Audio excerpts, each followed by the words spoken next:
Hello everyone, I hope you're all doing well. Today I'm bringing you another finger licking and page flipping video. My last one was a whisper, so today we're doing soft spoken.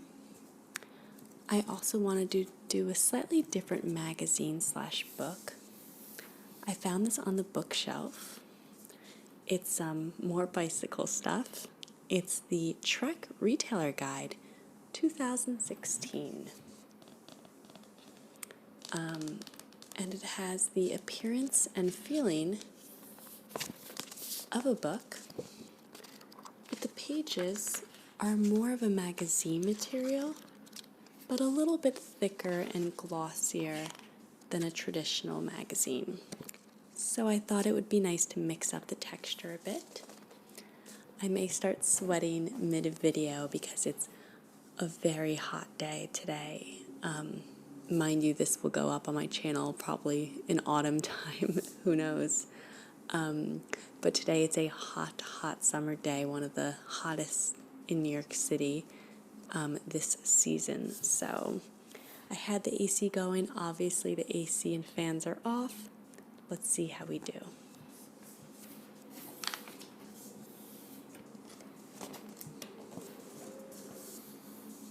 So Trek, the company Trek, I know they're Wisconsin-based, born in a barn, and here's a picture of the two founders, I assume. In 1976, in a southern Wisconsin barn, a pair of visionaries set out to create the best bikes in the world. Yeah, I don't feel like reading the rest. I was like, that sounds great. Let's get to the flipping, right? You guys aren't here for reading. Raised on rocket science. Race to win. Trek's not really the best bike team out there, to be honest. Warranted for life. That is true. If you buy a Trek bike, you're warranted. So if something breaks, if you crash, you can at least get a discount for a new bike, or either we build our bikes to last, subjecting them to brutal punishment. Yes, they have some kind of crazy warranty, which is really cool.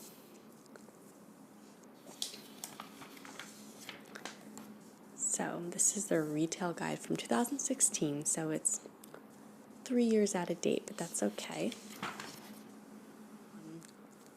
They have different sections: performance race, endurance race, triathlon, cyclocross. We race to make bikes better.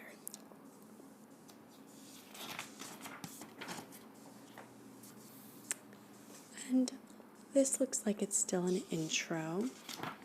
By the way, let me know in the comments below if you prefer me to talk about the subject matter of the book I'm flipping through, or do you prefer that I just talk about whatever? So we're starting with women's road bikes.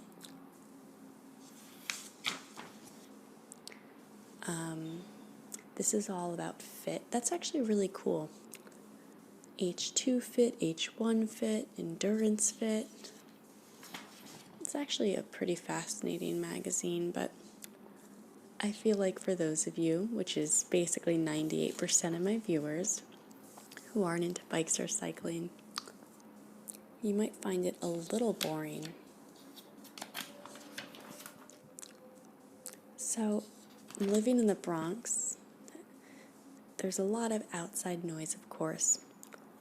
And as you guys probably know, if you watched my channel for a little while, I have a lot of, I live next to a thruway, so a lot of the background noises aren't just beeping of horns, it's those loud guttural noises that trucks make, and a lot of motorcycle and sports car noises, like cars without mufflers.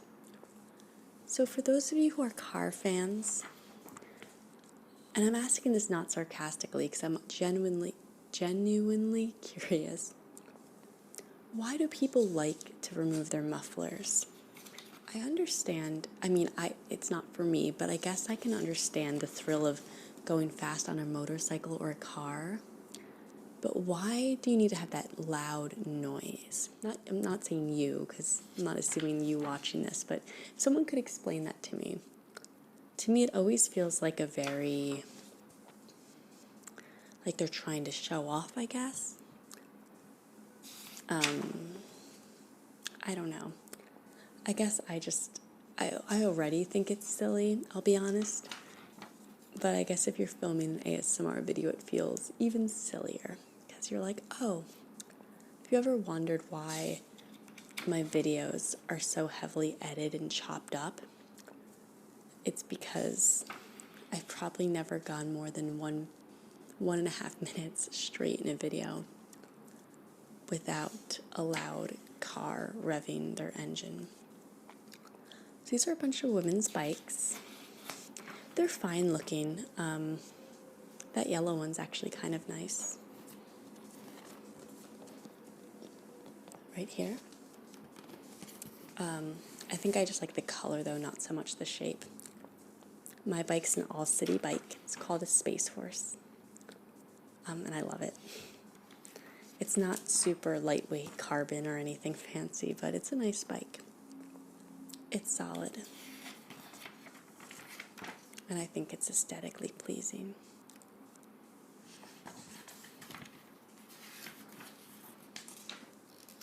So, what else can I chat with you guys about? I just filmed a role play that's going to be up weeks before this video goes up. So you'll have already seen it. But I filmed it earlier today to give you an idea of my filming schedule. And it was a Tudor role play. I haven't done a medieval themed role play in a while. But if you guys know me, I love the Tudors. I love the Tudor dynasty. I love Old English history. I love War of Roses. And in the last 6 months, I have been just drenched in it. I've probably read and listened to so many audiobooks and read regular books. Some of them historical fiction, some of them straight up history. So I've learned a lot about the Plantagenets, which I'm saying really wrong. I already knew a lot about the Tudors, but now I know so much about the Tudors, it's kind of silly. But I've been really enjoying it, and it's inspired me to want to do more medieval themed role plays. I think those are really fun. I would love to do like a Wives of Henry VIII, but it's definitely been done before. And one of my favorite videos is from Angelica ASMR. She does really fun videos. I love that they're really intellectual. Sometimes they're like a little too intellectual for me. I'm just like, okay. But she has one, it's like an hour and 10-minute long video of all the wives, except she skipped Anna Cleves. Maybe because she didn't want to do like the accent, which I get, because I don't even try to do an English accent, like an English-British accent. When I do my role plays, it's, I would just make a fool of myself, so. But I love it. She did one of those, and I think it's great, so part of me is like, I don't want to even try to emulate it. But you'll have already seen the video, and maybe I'll link it below in case you haven't seen it, because I feel like it won't get that many views, even though I'm so, like, happy about it. Although I shouldn't speak before I haven't even edited it yet, so.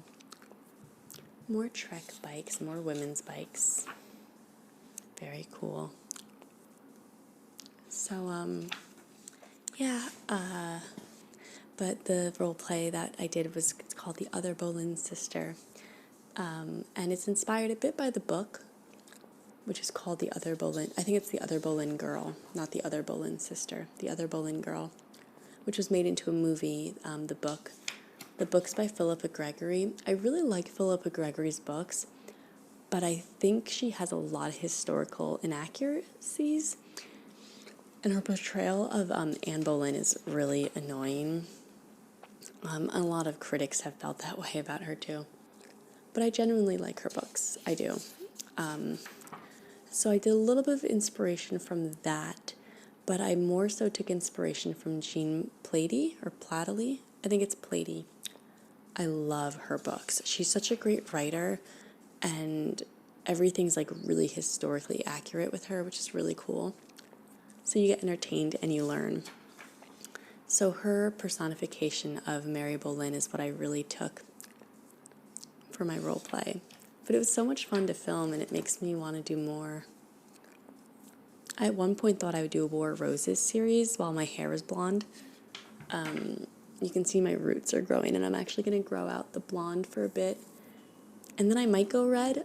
I got to talk to my hairstylist. We'll see. But, yeah, I figured while I'm blondish, I should be all the blonde historical characters. But yeah, it was fun to film. It was mostly me sitting around spouting off history. Yeah, so hopefully you guys have seen that video and liked it. And you can let me know if you want to see more. I think we're still in girl bikes. I can just kind of tell by the top tube is at more of an angle.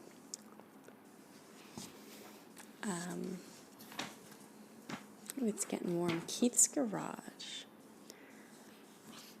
It's Keith's Garage. Here's a 1979 Bontrager bike frame. If I see anything really cool, I'll hold it up to the camera. I did receive one comment that says they like more when you can see what's in the magazine, but generally I've always received feedback that people are less concerned. It's more the noise and the visual of the page flipping. We'll have to see if this gets demonetized.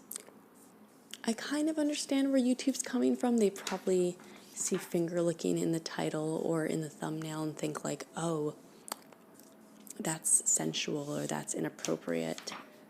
Meanwhile, like my doctor, like some of my other role plays that are more ridiculous are monetized. So that's just YouTube. But my last video I uploaded got demonetized. That was like a finger licking video, which is a shame because they're my most popular videos, but that's fine. It's not really very important in the grand scheme of things. So, what else to tell you guys about? So yeah, I'm a little bit of an expert on Tudor history now, if you want to test me in the comments below. I actually have all my videos planned out until October, which is crazy. Not filmed. I wish they were all filmed. But as of right now, still, if you leave me a request, I'll probably find a way to do it sooner. But I have ideas for, well, you'll have seen the Mary Boleyn role play, and I might do more medieval role plays if that's well received. I also like to have at least once a month one of these page flipping videos because they are so popular, which for me it's not about getting more views. It's because they're popular. It's obviously what people want to see on my channel, so I try to make more of them. I actually have people who comment about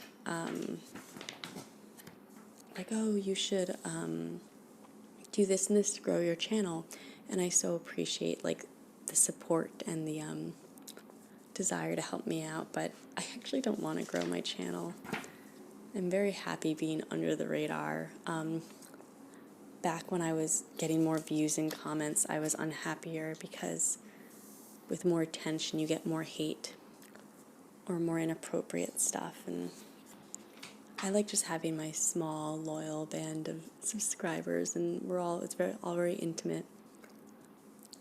Already it's a little hard to keep up with comments, so I wouldn't want to be in a position where I couldn't have like a real relationship with my viewers, you know? But yeah, I was thinking about maybe doing a Q&A. Well, I had this idea if I hit 15,000 subscribers, I'd do like a Q&A. but I don't know that I'm going to hit 15,000 subscribers. I'm not really trying to grow my channel, so it's not growing, which is fine, but I'll like gain 5 subscribers, lose 3, gain 4, lose 2. So I think are we in male bikes? I use quotes, but there is a difference between male and female bikes. Mostly due to sizing. No, we're still on females. On females. These look more like cross-country bikes or mountain bikes. That's what I was looking for. These look like mountain bikes. But yeah, so I've been planning. Once a month I have a page flipping video. I'm also going to continue with my office series. I actually thought it would be more popular than it is because I thought everyone watched The Office. But it's not for everyone. I was so excited when I first came up with the idea. And personally, I'm still enjoying filming them.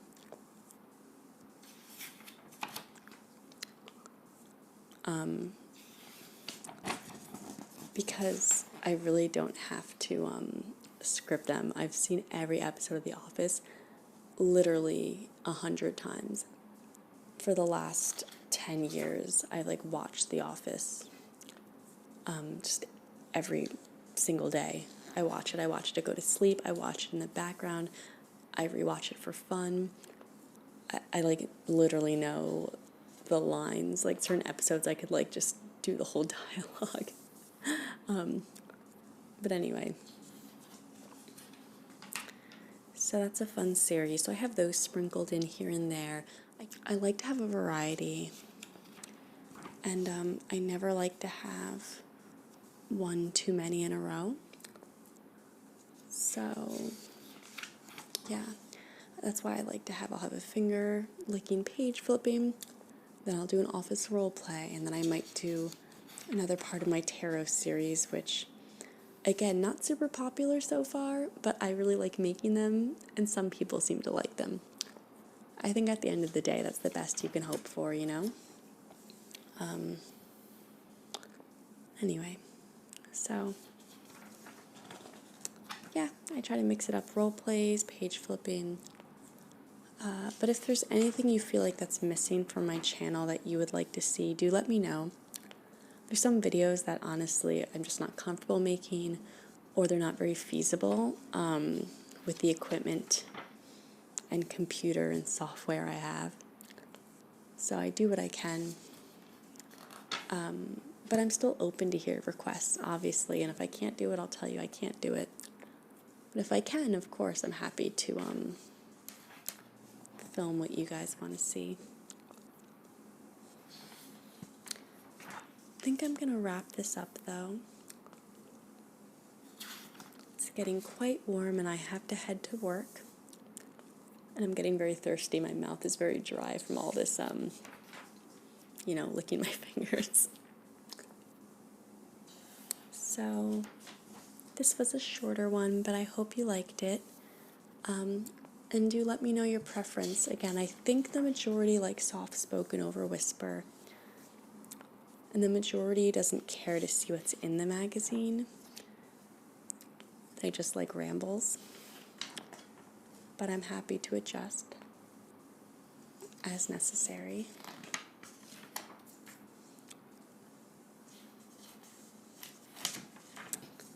So, let me know. I also, whenever possible, when I have role plays, whether it's like a teacher or a librarian or an office role play, I like to incorporate a little bit of this because I do think this is a nice trigger. So, this magazine's actually quite nice, this book. I might use it again for like a silent one or a whisper one. Let me know what you think. So thanks for watching, everyone. Again, I know it's a short one. I'll have my next one be a little longer when maybe it's not so hot. And I'll see you all very soon.